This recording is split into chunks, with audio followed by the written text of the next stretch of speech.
Gents, I just want to pause the episode for a moment to let you know about the Strong Men of Value Academy. You will have heard me refer to it a number of times, and I want to bring more attention to it. So this isn't just a program, it's a life-changing environment and community of men who are focused on personal and professional growth. We're looking at areas of relationships, wealth, and health, things to help you thrive and maximize your life. Imagine having bi-monthly one-on-one coaching sessions with myself, weekly group coaching calls, and an incredible brotherhood of high achievers by your side. Now we're diving into resilience, leadership, and holistic growth to not just succeed in your career, but to thrive in your health and your relationships. Your journey to greatness, it starts here. So join the movement and you can apply for the Strong Men of Value Academy. You can head to themanthatcanproject.com to find out more. And it's killing me very slowly, but it is killing me. Surely this life of whatever you want to call this other fucking path, recovery, sobriety, healing, personal development, personal growth, whatever that journey is for you. I was just like, surely that can't be harder than the life I've created for myself right now. The Man That Can Project podcast, a podcast empowering career-driven men to live more fulfilling lives. We are here to challenge your beliefs, redefine success, and talk about the important stuff in a relatable way. Don't forget to subscribe and leave a review. My name's Lachlan Stuart. Let's get into it. Today we're going to dive into a topic that touches many lives, yet is clouded with a bit of stigma and misunderstanding, and that's going to be addiction. With us is a man who's walked the challenging path of addiction, faced its darkest corners, and emerged with insights that are both profound and transformative. Drew Wilde, welcome, brother. Thank you, bro. You're also known as the addiction guy, which is pretty bloody cool. So your journey from rock bottom to redemption is nothing short of inspiring, and I was saying I listened to about 3 hours worth of podcast of you chatting yesterday, which was great to understand more about your story and your thoughts around addiction and the road to recovery. And for me, it was cool because we have a lot of things that we align with, but I'm also going to try and play devil's advocate to a point because I'm sure there's people, I love that. There's two sides to every story. Of course. For everyone listening, before we delve into the conversation, a quick shout out to our amazing listeners. 64% of you have hit the follow button on Spotify. We want to get that up. So if you're listening and you haven't hit follow, do that for me. It'll make me happy. And 73% on Apple. So if we were to make this a battle between Apple and Spotify, Apple's dominating. Absolutely dominating. So make sure you hit follow if you haven't already. So please take a moment to do that. Not only will you never miss an episode, but you'll also make me an incredibly happy dude. Let's keep the momentum going. Drew, welcome to the show. Let's dive in with a hard-hitting question to kick it off. Let's go. Have you ever found yourself trapped in a cycle knowing it's causing you harm, yet feeling powerless to break free? I loved it. I loved it for damn near fucking probably, I don't know, maybe 15, 20 years of my life. Yeah. At what point was it that you realized you were stuck in that cycle? I think the first experience was when I was a lot younger. I was probably, maybe 21, 22 when things started getting really bad. And I realized I actually couldn't stop. Like there was something in me. There was this compulsion. There was something that was like this. It felt like an out of body experience. It didn't feel like me that was in control. It was like, I need this to survive. Like this is like, it was like my medicine, and I need this. And there was a real tipping point from like, it just being like something that was happening on the weekend to like, this is now an everyday occurrence. And if I don't have my quote unquote medicine, I'm in pain ultimately is kind of what I felt. So you're referring to the medicine, quote unquote, medicine as your vice, would you say? 100%. My vices, my crutches for me at that age were mostly alcohol, but, recreational drugs at that point, 22. Yep. Definitely got worse later on. But, 22 was when I first ended up in rehab for the first time. Came out. I sort of stayed clean and sober for maybe 9 months. and then just sat on that merry-go-round. Like that, like if you read those words again, like that was my life for like another 8 years. It was just a cycle. And I call it the cycle of addiction. It's like, for whatever reason, I decide I could go and have a drink again. You know, it might be a good day, it might be a shit day. I get a message, mate's like, hey bro, like, you know, come to the pub, whatever, have a pint. Yeah, cool, sweet. And for me, it was like rolling the dice. It was like Russian roulette. It's like I literally never knew if I was going to be out for a weekend. By this point in my life, I also had an addiction to prescription drugs. So I had a heavy dependency on Valium, which is a benzodiazepine. Thanks to rehab, actually. Oh, really? Shout out rehab for that one. Yeah, rehab's a great way to pick up new drug addictions. They use it to help you, and I understand why they use it. They use it to help you detox. Alcohol is actually one of the hardest substances to detox from, and most dangerous. You can go, if you've been drinking heavily, steadily, daily, for a long period of time, you can basically go into what they call DTs and have seizures and die. It's crazy that it's one of the hardest to wean yourself off, yet it's still one that's legal. Oh, yeah, don't we fucking started on that. But this is where I don't want to demonize the vice. Yep. Right? And we'll eventually get to that point. Like the whole sort of ethos of what I talk about is that the thing isn't the thing. For me, 100% sure it was like drugs, prescription drugs, and alcohol. But I truly believe everyone's got something. You know, this is where I say like addiction and distraction are synonymous. Like, and if everyone that is listening to this or watching this is really fucking honest with themselves. I do this I give talks quite often, right? And quite often it's to a Main Street audience. I'll start these talks. I'll be like, put your hand up if you're, identify as an addict. Very rarely does a hand go up where you get like some like super excited dude who's real fresh into like his sobriety. He's like, yeah, me. You're like, cool, man. Honoring you, bro. Hell yeah. Fuck yeah, dope. Yeah. But yeah, like no hands will go up. Yeah, cool. Okay. And like eventually I'll get to a question. I'll be like, cool. So put your hand up if you know that you have something in your life that you lean on, that you turn to, when you just don't really want to be in the full experience of life, when shit's a little bit stressful, when there's some feelings that you don't really want to feel, when things are about overwhelming, and every single hand in the room will go up. And I'm like, cool. So what's the fucking difference between when I asked you if you had an addiction and what I've just spoken about now? The only separation between those two is the stigma that you have attached to that word addiction. And it's a spectrum. Of course it's a spectrum. There's a full spectrum. Like I took it to the, level 10. Yep. Went leveled up. Yeah, I took it to level 10, 100%. But, there's a lot of people that, like I'd say food is probably one of the biggest addictions on this planet. We spoke about this, like overworking. Massive one. Huge. And that ties in with addiction to stress. Yeah, I can find myself in that too. 100% still to this day I can find myself in that. And so when we look at addiction, so would you say it's you've said medicine, which I think was awesome because and it ties into what you said a moment ago, where it's almost something more than what the addiction actually is. It's you're trying to fill a gap or distract yourself essentially. Yeah. So what it actually is for most people, it's actually their solution. Yep. It's just a really fucked up and maladaptive solution. It's helping. If you ask anyone, like, why do you eat the way that you eat? Why do you engage with porn in the way that you engage with porn? Why are you such a people pleaser? Why do you work as many hours as you do? Like, ask them what they get from that. A lot of the time, if you ask someone, if they say like food or if they have a drink, they go, I get home, I have a drink, I have a glass of wine. It just helps me unwind. Like, okay. Helps you unwind, so you find a bit of peace, a bit of comfort, helps you to soothe, helps you to pacify. It's like now we're starting to figure out that this is actually giving you something outside of like just like looking at that substance, right?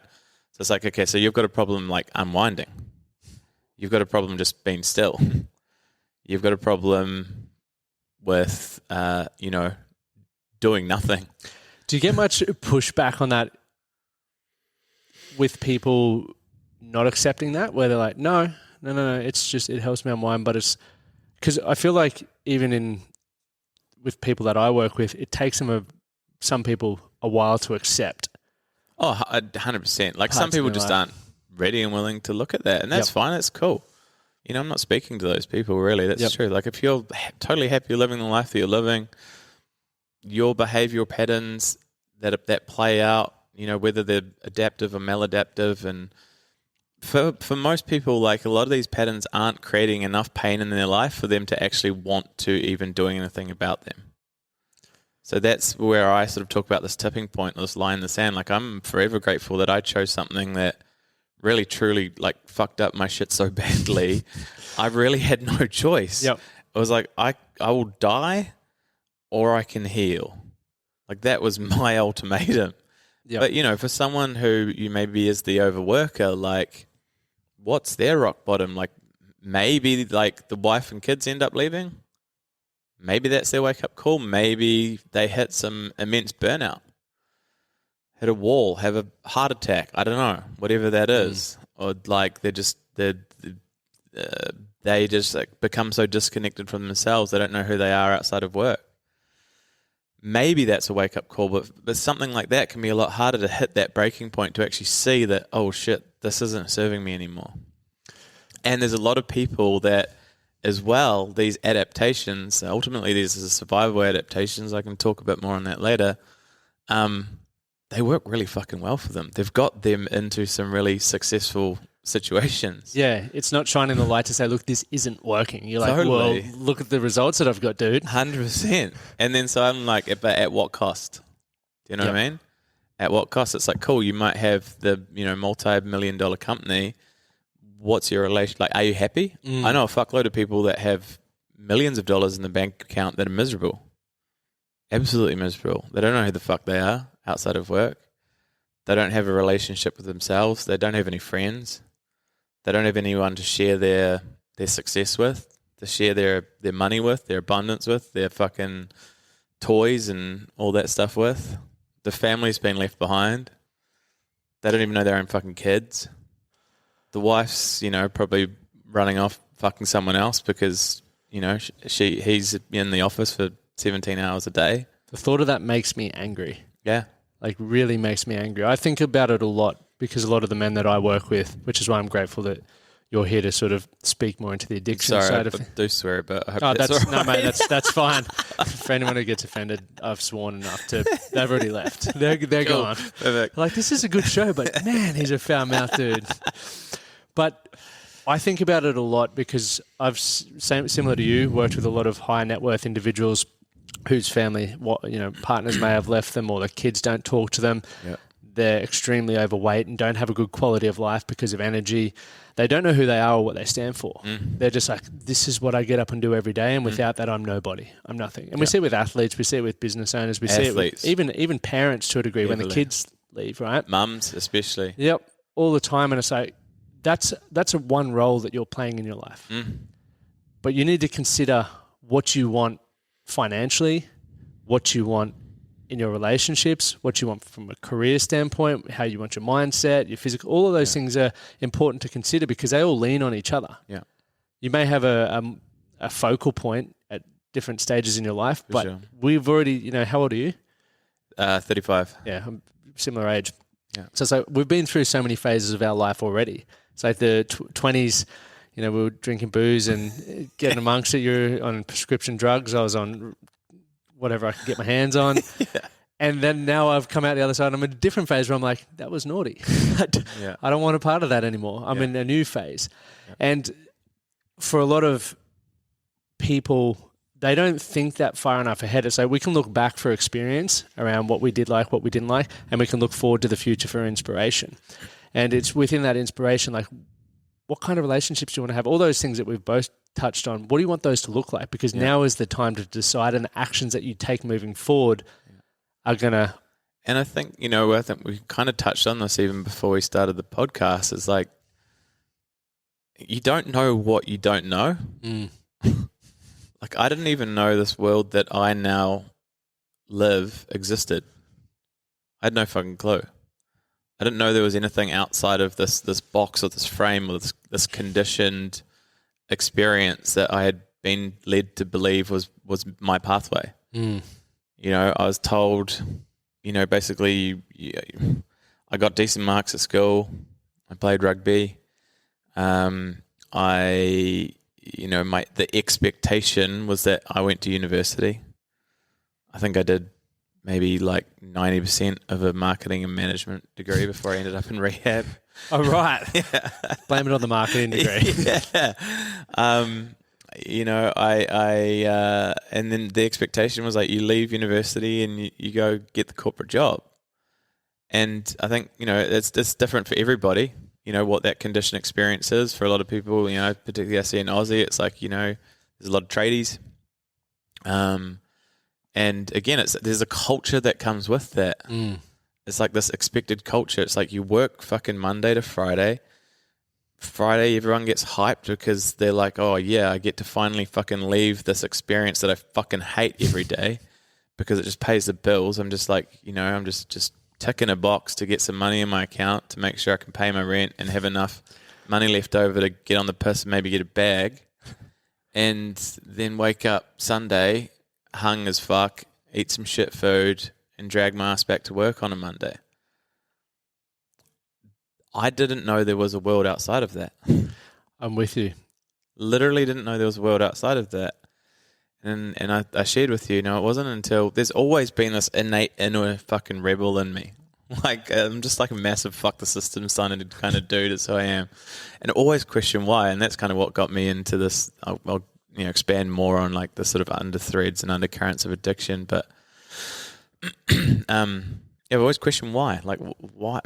I don't want to do that. It doesn't like that looks boring as shit. What, trying to like, just save all my money or work 40 hours a week to live my best life after 65? Like, what? No.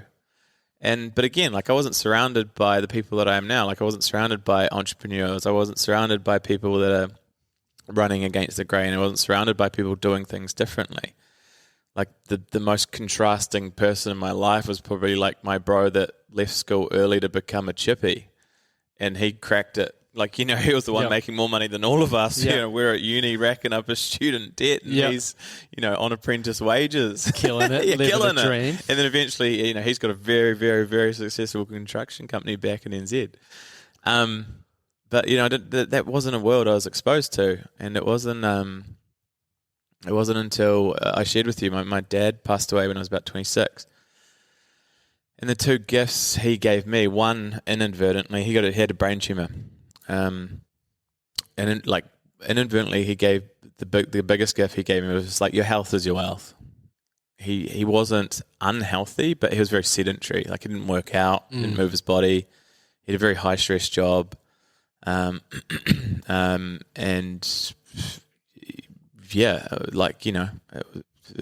kind of adds up. If you don't look after you, then, what are you going to expect? Something's going to break at some point in time. Unfortunately for him, it was he left. And so that was, a big gift that came was like, your health is your wealth. And that sort of got me on this path of health and wellness, which led me to like where I am today.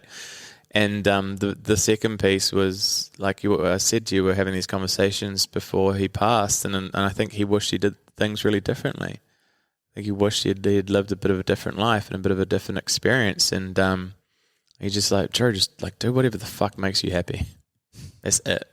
Go and figure that out. But first and foremost, I had to figure out that, like me, I had to figure out who the fuck I was. Was that? Let's go back to figuring you out, and thanks for sharing that. And sorry for your loss, but as you said, there's a gift that comes from moments like that, and there's plenty of people who've had plenty of gifts rock up at their door and they still are choosing not to open them. Oh man, I could talk about that for ages. I call them gifts in strange wrapping paper. But it's like we're always getting the tickle, and if we don't listen to the tickle, we get the book, and if we don't listen to the book, we'll get the Mack truck coming through the door. Yep. And it's not like when I think about it from the position I'm in now, where I've grown a lot and I've changed my perspective, and very similar to you, go after a different style of life, one that makes me happy. And if I don't like something, change it rather than just doing something because that's what was expected of me. I think about, and I want to tie this back to you, is you had these gifts rock up. What was it that made you prepared to listen to it at that point in time? Because, there's going to be a lot of people who've, if they were to just take an hour to reflect on things that have happened in their life, they could see that. They could open that right now. So what made you ready? It's such an individual experience. Like I get asked this all the time, and then we say this, when I'm presenting with my business partners as well. Like it's such an individual experience, and it's not something that someone can be kind of coached into, or dragged into, or potentially even be mirrored back to themselves. It's something they need to be willing to ultimately look at and take some form of like real radical fucking self-responsibility. And for me, it was just like a switch flicked. That's the only way I can explain it, is like a switch flicked. For me, it was the second time I went back to rehab. I think I was 28, and I remember sitting at the end of if everyone that's listening has ever been to rehab, they'll know you get these fucking shitty single beds, the kind of beds you only get in these rehabilitation centers. I was sitting on the end of this bed, and I was just like head in my hand, just like, how am I here again? How am I here again? And that moment for me, it was like, it was profound. It was pretty subtle, but it was very real and visceral in my body. It was just like, I'm done. I've done everything. I've done absolutely everything I possibly can to try and keep these things in my life, and I've done not a lot to try to keep them out. And it's killing me very slowly, but it is killing me. Surely this life of whatever you want to call this other fucking path, recovery, sobriety, healing, personal development, personal growth, whatever that journey is for you. I was just like, surely that can't be harder than the life I've created for myself right now. Like, choose my heart. And so I was like, cool, all right, I'm going to give this a crack. I'm going to go all in and see what I can make of it. What were some things that you had to accept about yourself on that path to recovery? I mean, first and foremost, just a full acceptance that I had a problem with drugs and alcohol was like step one was like, just this acceptance. Was that hard? So it was almost like a surrender. At that time, it really wasn't. It was, it actually felt like a breath of fresh air. That's how I explain it. So it was like, my body actually finally let go. Like, instead of trying to hold on to this old life, it was like, I'm actually ready to let go of that.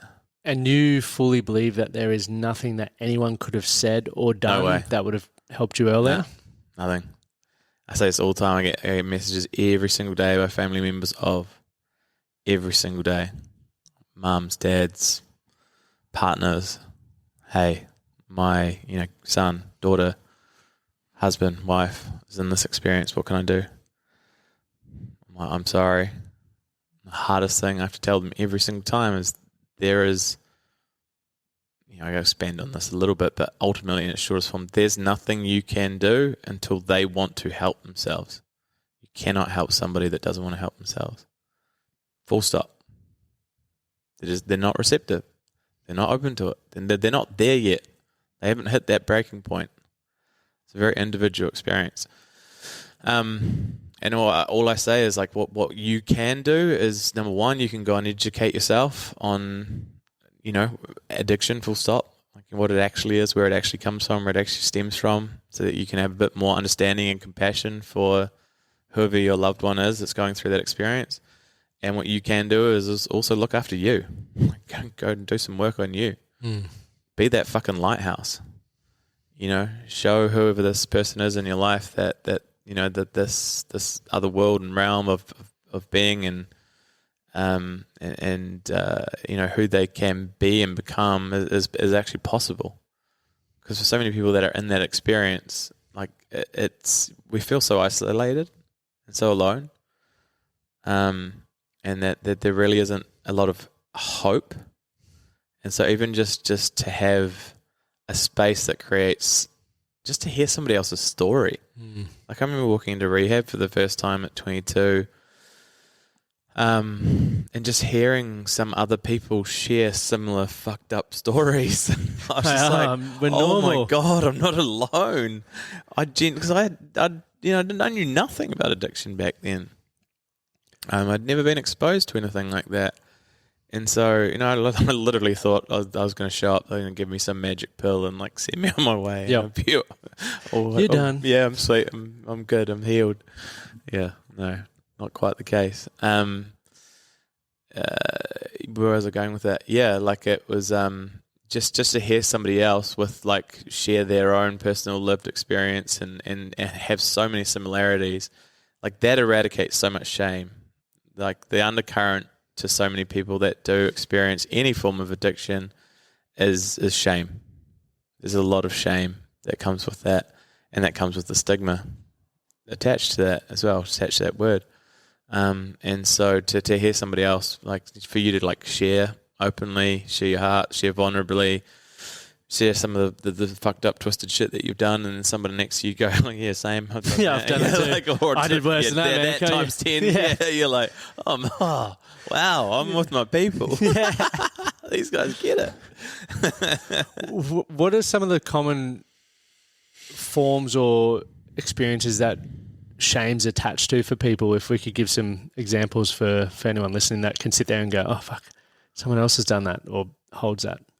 So explain that again, or ask that question again. Shame, you say, is an underlying in the currents for addiction. So what are some of the main pieces of shame that people hold on to, or examples of shame? I think it's just they know that their behavior isn't socially acceptable, I guess, for want of a better word. Yep. And so they internalize it. It gets buried. It gets shoved down. So shame, like the difference between guilt and shame is guilt is I've done something bad, full stop, and it might remedy the thing that I've done that's bad. Mm-hmm. Shame is an internalization of guilt. So shame is like I've done something bad and I'm a bad person as a result of what I've done. Yep.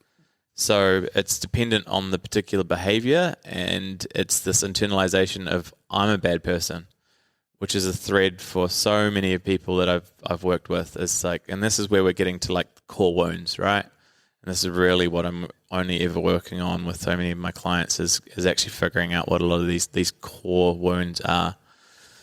But yeah, it's this the biggest piece I work on with a lot of my clients is the inner critic. I think a lot of people could relate to that. Like the inner critic is like that shame runs so deep that internal narrative and voice is just like, you're a fucking piece of shit. Yep. And it's ultimately, it's their driving force. It's actually what compels them and gets them to do things in a way, and just a very, a maladaptive survival response. For me, I remember having a mentor early on in my journey, and he looked at me and he's just like, Drew, man, you need to be so much kinder to yourself, eh? And like, this dude may as well have been talking Japanese to me. Like, it went so far over my head. Like, the words I didn't even understand what he was saying to me. And like, evidently, like, that's been such a huge part of my journey is learning how to be in a relationship with me, learning actually how to like be my own best mate. We're the one person we spend the most time with, yet we're 99% of the time the one person in our lives we actually know the least about. It's interesting to think about, because I would have assumed years ago when I was sort of introduced to that same concept that I would have been my own best mate, because there were moments where I'd think that I was a good person. 90% of the time I thought I was a shit person. I thought I was a bit of a pig. I was like, but I look after myself occasionally, so therefore I'm a good bloke and I know more about me than anyone else. But then I started thinking about how I spoke to myself, which seems like such a insignificant thing. However, it's the driving force behind everything. Everything. And when I speak to people about, like, I prime myself every day with how I want to think, how I want to act, and how I want to behave. And I've been doing that since 2014, and I'm still not conditioned to the level that I would like to be conditioned. Because you mentioned before the impact that it has on other people when addiction strikes or trauma strikes or bad behavior, whatever it is, strikes. That motivates me to want to be better in every single way, because I don't want to, one, put myself through that because I care deeply about myself. And secondly, I don't want to put someone else through that because, as you said, there's not a single thing they can say or do to stop the train wreck that I could have potentially been going on. So for anyone listening, even if you're complacent with your life and you're content, there is an opportunity to start thinking about a compelling future, something that does excite you, that makes you want to 100% grow and better. And it's just like, what else is there? Like, just start to question things. That's what I say to people. Start to question things.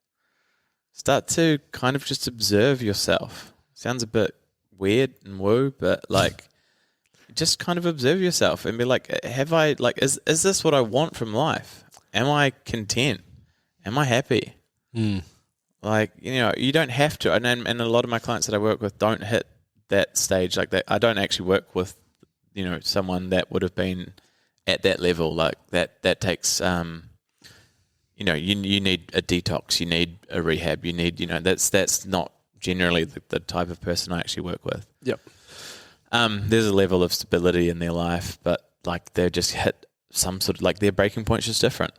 And, for whatever reason, like, some X, Y, and Z's unfolded, and they're like, I don't want to live this way anymore. I'm sick of this. I'm bored. It's the same shit on repeat. Like, I'm sitting on the hamster wheel.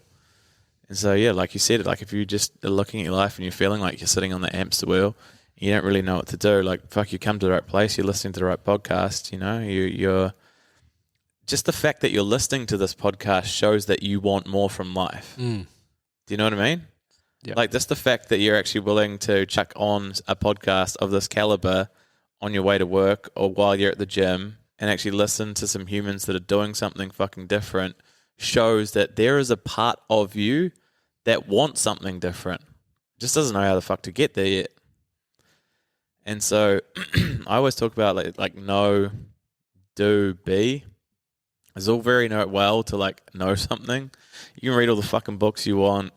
You can listen to all the podcasts you want. But if you're not actually putting that knowledge into action, it's meaningless. It really means nothing.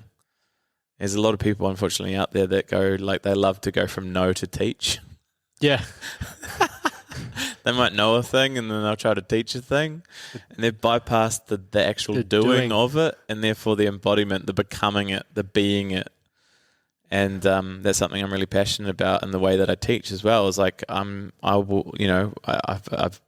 qualified in numerous different modalities and practices that I help my clients with to move through different experiences. But I'll give them whatever comes up in session. I'll then give them what I call like embodiment practices. Like, here's your practice that's actually going to help you integrate what we've just learned. And that's where the rubber hits the road, That's where the needle shifts.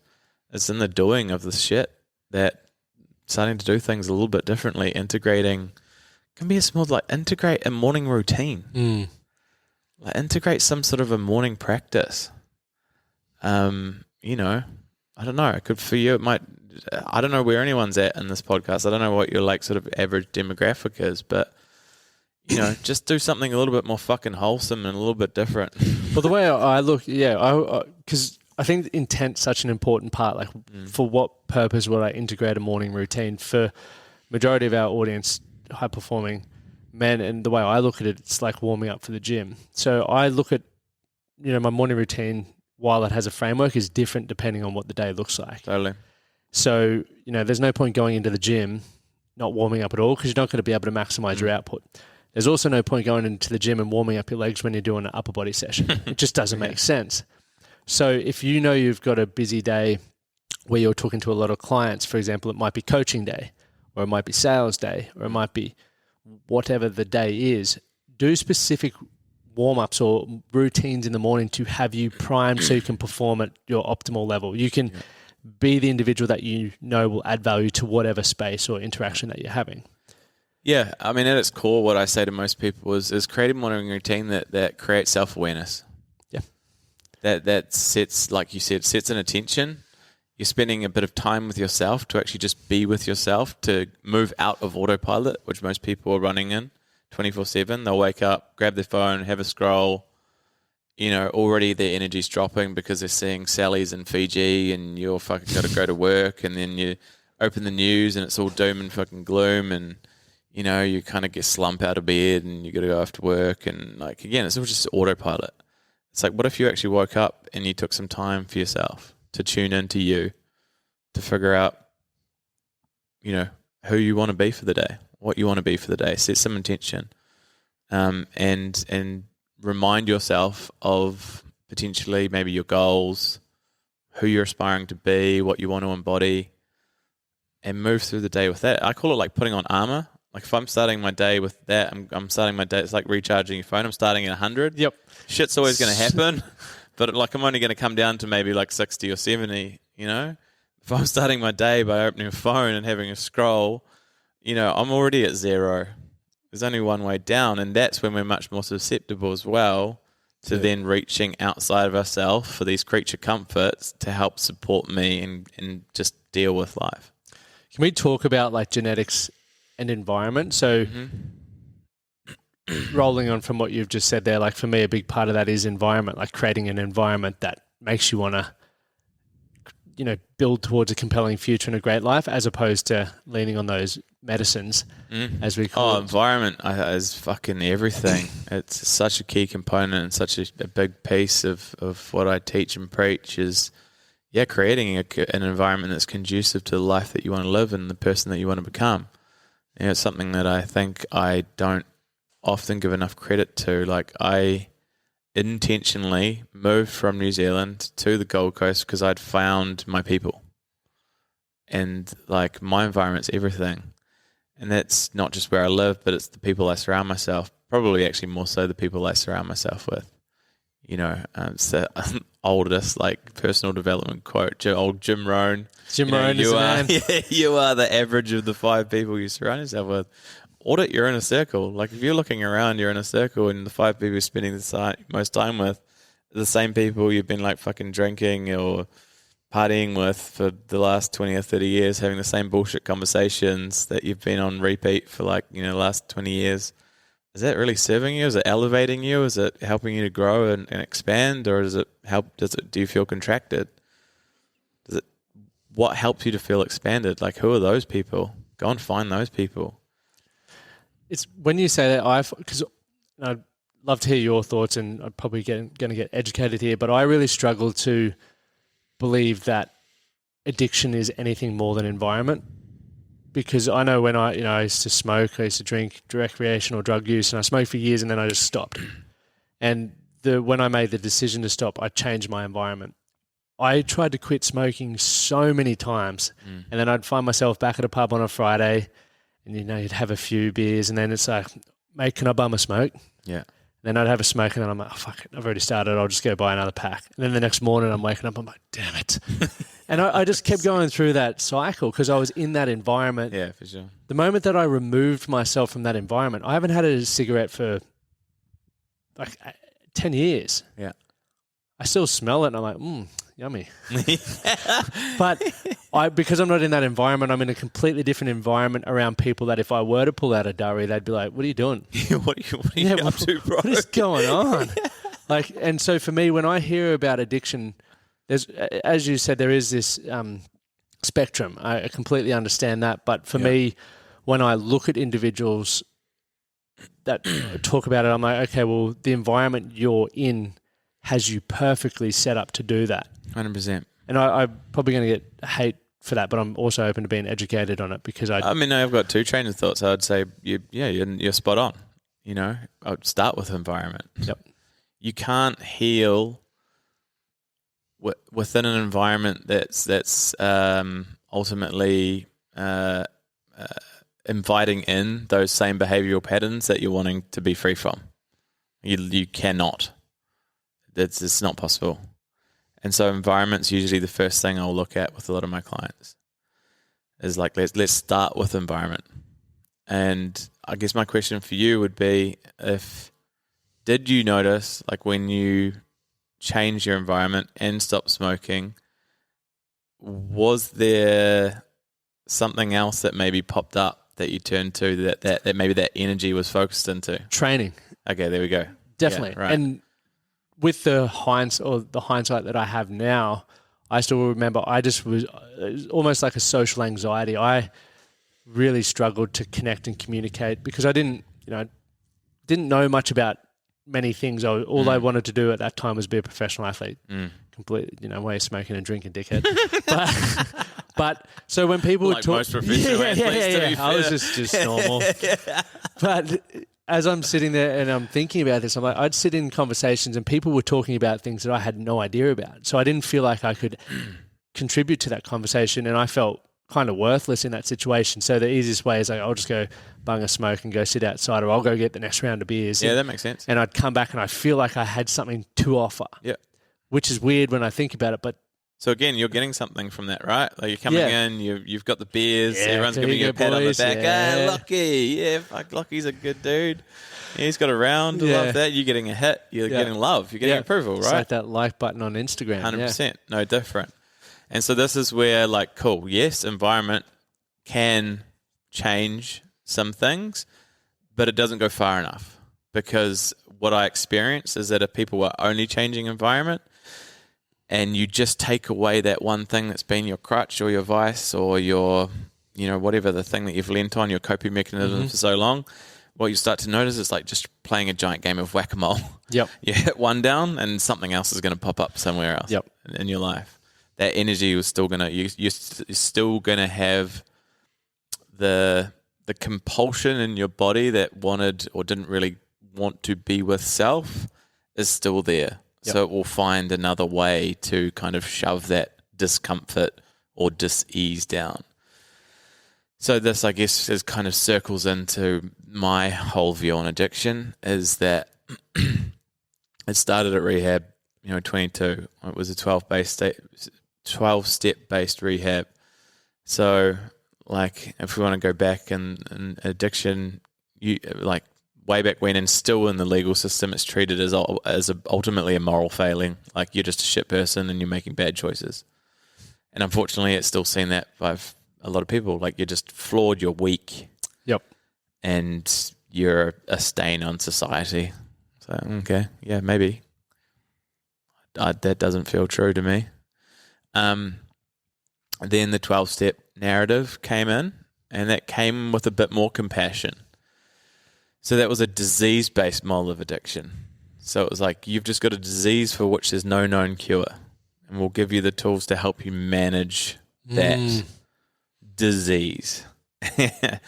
And in that, I laugh with another addiction specialist over in the UK that I'm mates with. We used to laugh about this all the time. Like, there was a part of me that fucking loved that, because that part went, yeah, let's run with that, because you don't have to look any deeper. Yeah, that's you don't have to go any deeper than that. You've just got a disease. Is it? And so it was like, oh, cool. I've just got a disease for which there's no known cure. But again, in my body, I was like, that doesn't feel fucking true. It sounds like a cop-out. It sounds like you actually don't know.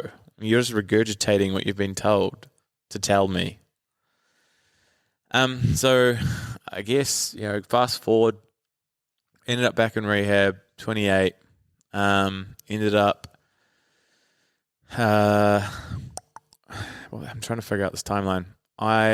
What got me to rehab? So I ended up in the health and wellness industry. Had a reasonably successful business in that when I was on. Like, when I was on, I was on. When you're on, when I was like working and switched on and engaged, I was great. I had quite a successful health and wellness business. I ended up winning all expenses for the company I was working with at the time. I ended up winning this all expenses paid trip to Las Vegas. Yeah, anyway, that was an absolute blowout. And that was sort of like the start of my final demise. Got me back into rehab, switch flicked, and started with all I kind of knew, which was the 12 steps. And I've said this openly, like, I've got no problem with the 12 steps. The 12 steps to start with definitely saved my life and set me on that path and that road. But there were some pieces of the 12-step that didn't resonate with me. And the biggest piece that didn't resonate was this disease-based model. It just didn't feel true. What I did resonate with was the dis-ease that I felt in my body. I felt a lot of discomfort in my body. I found it very hard to sit fucking still. I was that wriggler. I've got a mate that calls a lot of addicts natural-born leg jigglers, which I love, the natural-born leg jiggler. And so I definitely felt that. And so anyway, I just kind of set that path, and I was really grateful as well and thankful that the company that I was aligned with at the time had a really heavily weighted value system on personal development. So I was also exposed to a lot of different ways, like different experiences of personal development as outside of that scope of 12-step. Yep. So anyway, I ended up in this workshop. Shout out to Preston Smiles and Alexi Panos. Oh yeah, did legends. They are legends. Is that the bridge one you did? Yeah. I worked with P for quite some time. Amazing man, fucking dope human.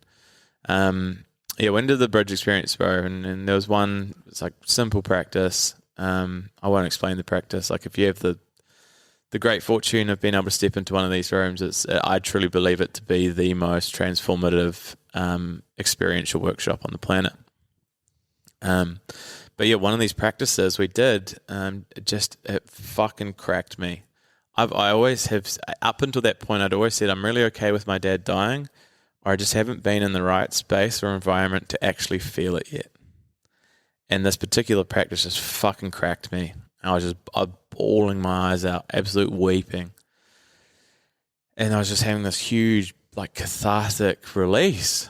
And as much as I was crying and bawling my eyes out, like, when it started to pass, I actually started to feel more free. I started to feel lighter. I actually felt really fucking good.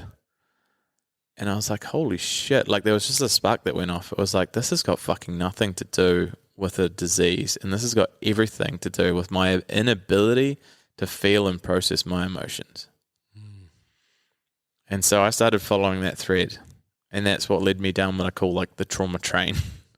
The trauma train. Choo choo. All aboard. But again, like that word trauma it's such a buzzword in the space these days. And a lot of people, it's very misunderstood. And that's why we intentionally don't actually use the word trauma in a lot of our front-facing shop for our recovery program. Because of that misunderstanding. For me as well, I would have said, if you looked at my childhood from the outside looking in, I would have been like, bro, my life was cushy. Like, where's the trauma there? Like, I was loved, parents were together, well off, upper middle class, fucking white, upbringing. Anyway, for whatever reason, it just felt so true. It felt so right. I started following people like Gabor Mate. He's like the fucking goat when it comes to like addiction and trauma. And his ethos is like, let's stop looking at the addiction and let's start looking at the pain. What's underneath that? What's creating that compulsion? That's creating that desire or that necessity for someone to reach for something from outside of themselves in order for them to make them feel, give them an altered experience, ultimately. I need something from outside of myself in order to make me feel better or not feel as much, as the case may be in most situations. And so, continue to follow that thread. And I was like, fuck, this makes so much sense. Like, this is actually everything. Why is no one speaking about this? This just makes sense. It's not the drugs, the alcohol, the porn, the overworking, the people pleasing, the procrastination, the whatever that behavioral trait may be. That's just a symptom of a much deeper rooted issue. And so again, trauma. I talk about it as like imprints of the past. I love using the word like undigested life experiences. Undigested. I like that one. Life experiences, trapped emotions, stored feelings gone unfelt. Just these, we've all had experiences that, particularly in men, we've all had particular experiences that there's been an overwhelming sense of emotion, of feeling that no one has fucking taught us how to be with, what to do with. There's also a very unhealthy narrative that, boys don't cry, men don't share, men don't talk, men don't open up about their feelings. We don't expose ourselves vulnerability like that. And so we'll shove it down. We'll continue to shove all this shit fucking down. Down. And all that stuff wants to do is this energy, is emotion I talk about is equals energy, emotion. Like this stuff wants to come out. It wants to be processed. But again, we're not given the tools. We're not shown how to actually feel. No one shows us how the fuck to feel, really. And so what we do is as the stuff starts to bubble up, that's when we'll like reach for whatever our coping mechanism is, whatever our vice is, whatever our behavioral trait or adaptation is that helps us to pacify, self-soothe, run, hide and escape. And so, I kept following that thread and it just started making sense. And, I guess that's the essence and ethos of what I now do, teach and preach is that let's stop looking at the thing. The thing isn't the problem. Let's stop villainizing the symptom and let's go and look at what's underneath that. What's the driving force there? And ultimately, what are those core wounds that all of us have? Just not a lot of us are willing to look at. Yeah. How would anyone know that it's becoming an addiction? Like, at what point would you, even from your experience, know that it was an addiction and not just like a quick passing phase? Yeah, for sure. I mean, if it's causing problems in your life, then there's probably something to look at there. I think it's really as simple as that. If it's causing problems for you or the people around you, there's probably an issue. And that can be for, like I said, man, this can be behavioral traits. People pleasing is so fucking common. Yep. These are So what we're talking about here is actual survival adaptations. So going back to trauma, unfortunately, there's different facets and realms and worlds of trauma, but the two that are most spoken about and most poignant for probably people that are listening are, number one is acute trauma. And unfortunately, a lot of people have experienced acute trauma. That would be things like sexual abuse, physical abuse, verbal abuse growing up, bullying, things like this. These are very, they're particularly when we're younger, they're literal perceived threats to our life.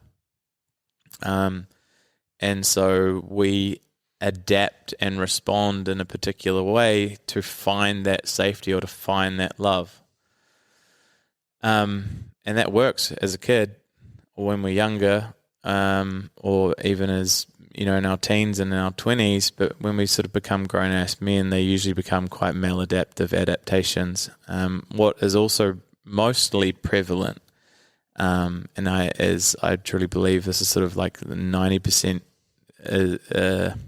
of all trauma comes from what we call developmental trauma. And developmental trauma, it's actually a lot harder and more difficult to see. And like acute trauma, I love working with it because it's actually a lot easier to work with because there's a very distinct moment in time that someone has an imprint and potentially a memory of that we can really just go to and work with and work on. Developmental trauma is much more subtle. The simplest definition of developmental trauma is just not getting your basic human needs met in the way that you wanted and needed them met as a child. And so this is where it can get a little bit more subtle and a little bit more confusing because that's just your lived experience. So if that's just your lived experience, it's hard to see that as that having an impact on your life. Does that make sense?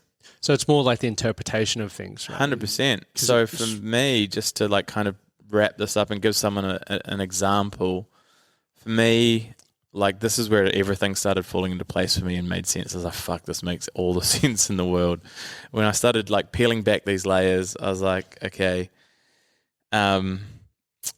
what I started to realize and recognize and have had conversations with my mum about this as well, so I know this to be quite true, is that mum had 2 miscarriages before me.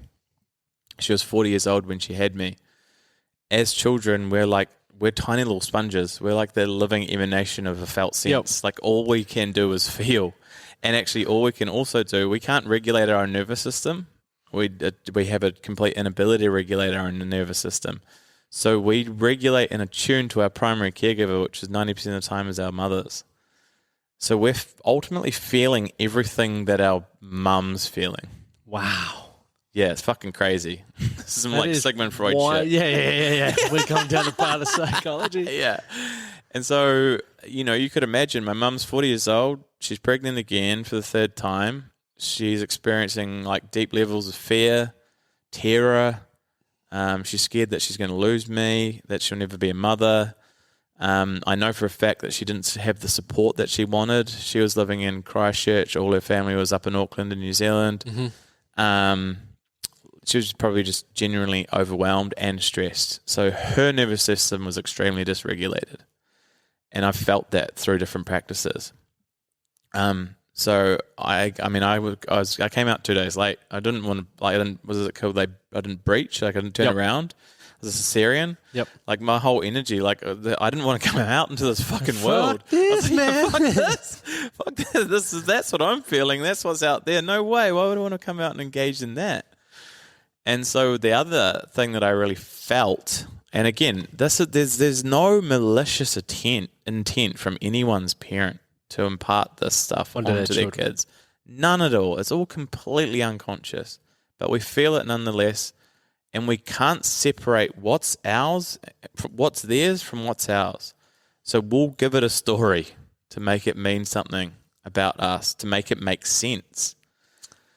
And so I also had this experience and this current that I felt from my mum of like, I need you. That was what I was constantly feeling, was this like, I need you. I need you. Like, I need you to survive. I need you. I need you. Which was really fucking confusing because ultimately what it felt like I was exposed to was like the definition of conditional love. And so tied into two things, created this core wound of like, I'm not loved as I am. I've got to be something other than me in order to be loved and received. And it also created an extremely dysregulated nervous system right from the day I was born. And so if you've got an extremely dysregulated nervous system, it's very hard to just be fucking still. Mm-hmm. You're always on red alert. These are what we call survival adaptations. You're doing everything that you can to seek, again, unconsciously. We're always, particularly as kids as well, we're always trying to seek safety or love. And so my adaptation was seeking love, because that's what I thought I had, like, that's how I had thought I had to show up in order to survive. Does that make sense? It's like, I need that love from everybody else. And so did that make you a people pleaser then? Fucking 100%. And it showed up the most in my intimate relationships. So if you want to look at your shit, go and look at like the patterns of your intimate relationships. So I would basically always end up in relationships with a woman that would keep me at arm's distance, woman that I feel I'd have to prove myself to, woman that would give me a maybe. And as much as I fucking hated it, unconsciously there was a part of me that's going, oh, this is familiar. Oh, this is mummy. Mummy, yeah. Which sounds really fucked up and twisted, but this is actually how we're 95% we go where we're of us right? are behaving. We're seeking out familiarity unconsciously. This is how the ego works. The ego keeps us safe. Its job in the psyche is literally to keep us safe. Unfortunately, how it keeps us safe is by seeking out seeking out what is familiar, seeking out familiarity. And we create these patterns of behavior as a result of our upbringing that we just think is us. We think that's who we are. We think that's our identity. I was the ultimate people pleaser, man. I was the ultimate nice guy, constantly like tracking every situation, every room, every scenario I was in, every conversation. Like if you were like, hey bro, like, how are you? Like, what do you need? And be like, who do you, like, who do you want me to be? Like, what answer do you want me to give you to make sure that you approve of me and love me and fucking validate me? I feel like there's a lot of people living like that. Dude, it's rife. It's rife. And particularly for men as well. There's a lot of fucking nice guys out there that wear that nice guy mask. So give me some substance, man. Like what do you really love? Yeah. What do you stand for? But I understand that as well. And this is where we have to bring in a bit of compassion. It's like, I get that. Like that was my mask. That was literally like if I wasn't getting that love or that validation, it felt like I was dying. Mm-hmm. Like, I don't know if anyone's watched there was a Friends reunion. I haven't watched it. I can't remember. Who's the actor that plays Chandler? Is it Matt? Yeah. This isn't not Matt. No, it's not Matt. Anyway, the guy that plays Chandler. So the Friends reunion came out, and this was before he came out openly talking about his journey with addiction. Yep. And I was watching this Friends reunion, and I was like, this dude, fuck, he's been going through some shit. I can just read it. I can see it from a fucking mile away. Yep. And there's one thing he said that I was like, fuck, there it is. He said, if I cracked a joke or made a joke or said a line that was meant to get a laugh and it didn't get the laugh that I wanted or needed, it felt like I was going to die. I was like, there's the wound right there. Like, no wonder you ended up, walking that path of addiction, because that wound was so painful. You needed something to ultimately keep you above those flames of these things that we don't know how to be with. We don't know how to feel. We don't know how to process and how to navigate. So my way of thinking now is that if someone's listened to this far through, they're probably well aware that there's some stuff they need to work on. Yeah, for sure. Up until this point, if you've never been exposed to a conversation like this and you maybe were unaware of why you were looking for certain medicines or vices, it's now in your hands on whether you're going to do something or you're going to continue on the same path, ultimately. And it comes back to that, what we've spoken about a number of times throughout this conversation, radical responsibility, or just continue putting your head in the sand. Yeah.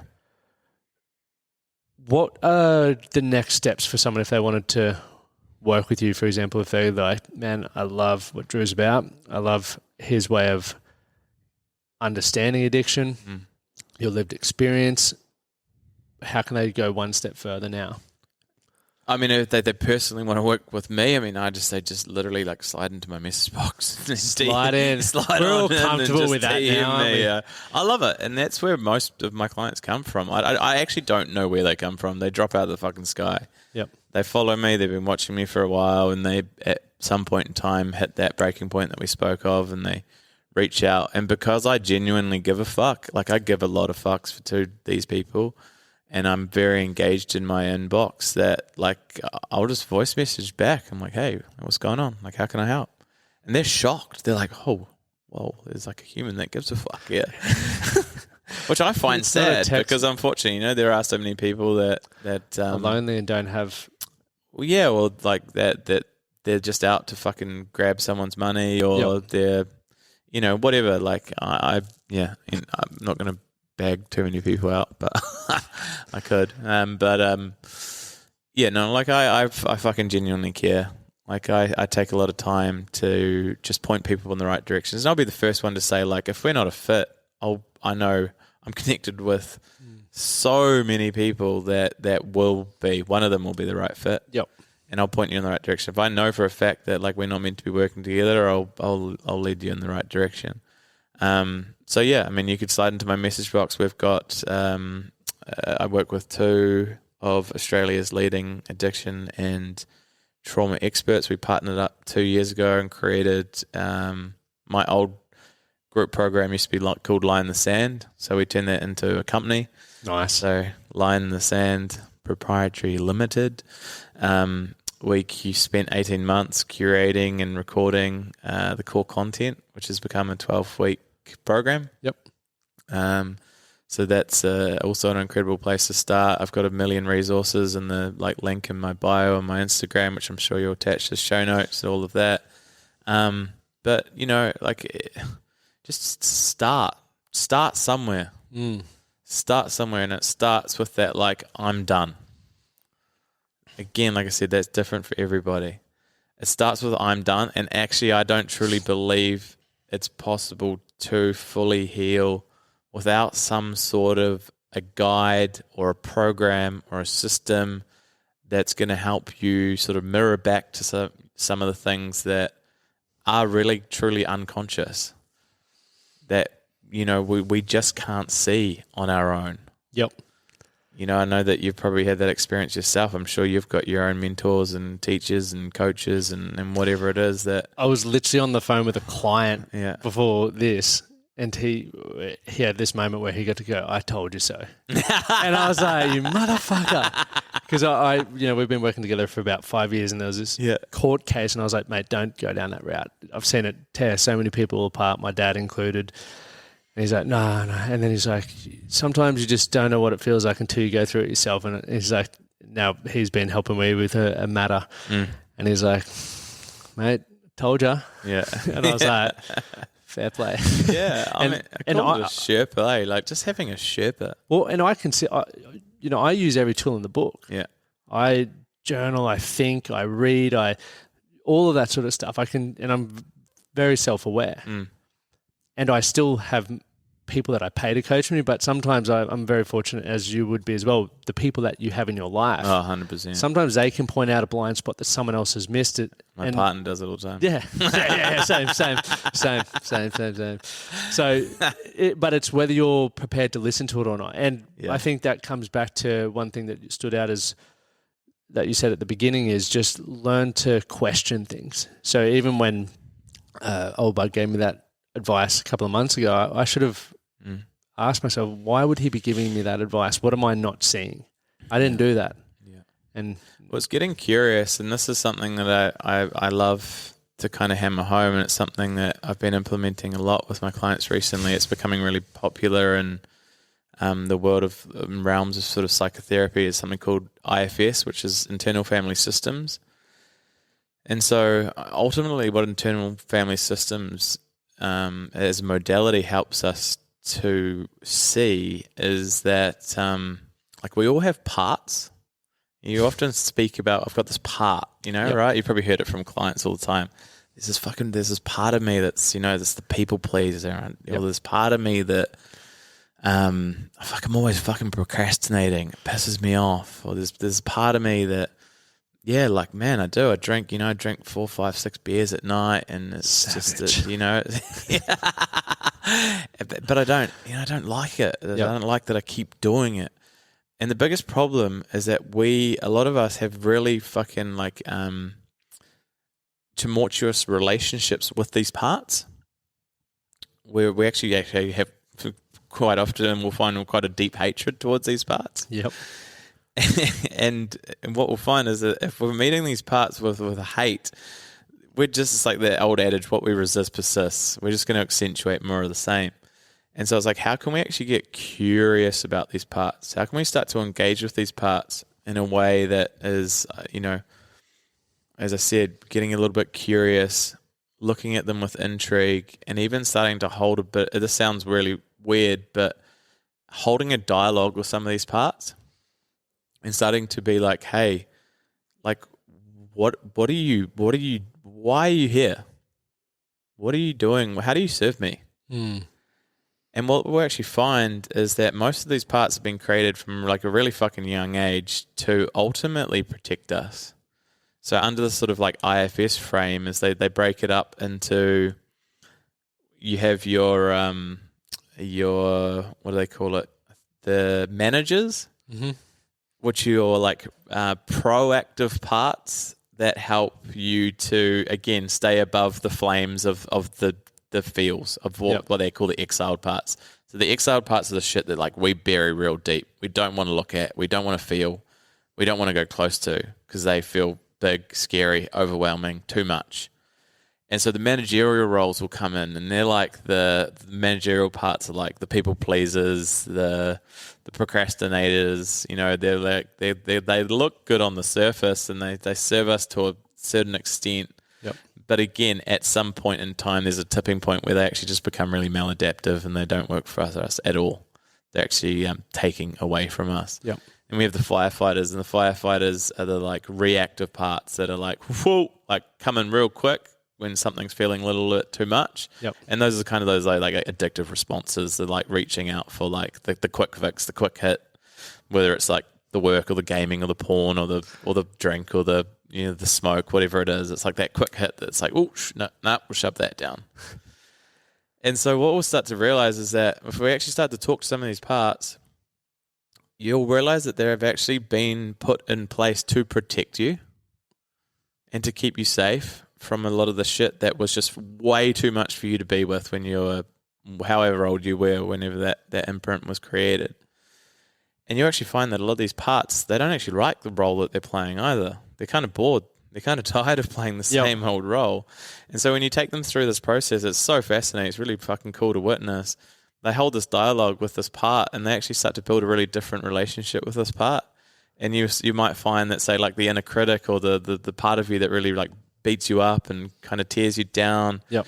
It's helped you to kind of play small, because if you were to actually stand out, the story might be that whatever, there's a story around like actually reaching your full potential, and that's not safe, and that's somewhere in point in time you created that belief. Yep. And so it's kept you safe in the sense that it's kept shutting you down, helping you to play small, and doesn't even want you to make these big moves. Yep.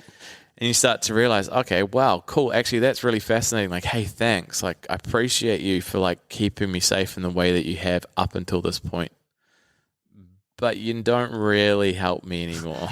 Time to bugger off. So like, what would help for you to either take a back seat, or do you want a new role?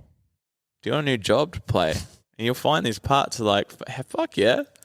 What else could? And you like start to talk to them. You find that they're like, yeah. They usually do the opposite. So usually, like the inner critic becomes like the cheerleader. Yes, all right. And they're quite quickly. So again, it's a bit of a deeper process than how I'm explaining it. But we want this on a bodily experience, not just a cognitive experience as well. That's something I really want to hammer home. All of this shit is stored in our body. It's not stored upstairs. Going back to what you said earlier, like you have to be able to feel things. 100%. If you don't allow yourself to feel what success would feel like, or that self-acceptance or whatever it may be, is like logically we can read it anywhere. Yeah. We can listen to it anywhere. Yeah. But it's that whole embodiment piece that's missing for a lot of people. Yeah, so in its shortest form, it's like, how can we actually just meet these parts with a little bit more kindness and compassion and understanding, and then actually welcome them and be like, hey, cool. Like, thanks for the work that you've done up until this point, but you don't really serve me anymore. So how can we create a different relationship and a dynamic? And I'm finding some really profound results coming through with implementing this with a few other modalities that I use. It's just banging. Yeah, it's crazy. It's really cool. Yeah, it's epic. Drew Wilde, everyone. You can find him on all the socials. I'm going to put it all on the in the show notes there. And remember, if you got value from this episode, please share it. Reach out to Drew in the links in the show notes. But I've taken away so much from this one, and I honestly, there's episodes that I have where I get nervous going into it because I really don't understand a lot. I'll try and prep and do it. I do prep and I do a lot of that. But then when you're in the conversation and learning about processes and frameworks and perspectives, my brain's just going, loving it. But it's like, okay, this is now an area for me to explore more because it's just somewhere that I haven't gone. And I'm sure listeners will be the same, that if you haven't looked into addiction in detail, it's now given you a great place to start. So thanks for coming on. Mate, thank you. Appreciate it.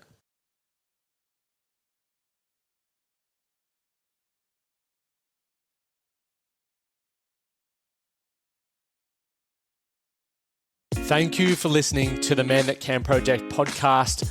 My name is Lachlan Stuart, and I hope you enjoyed this episode and found it helpful. If you did, please take a moment to rate and review the Man That Can Project on your favorite podcast platform.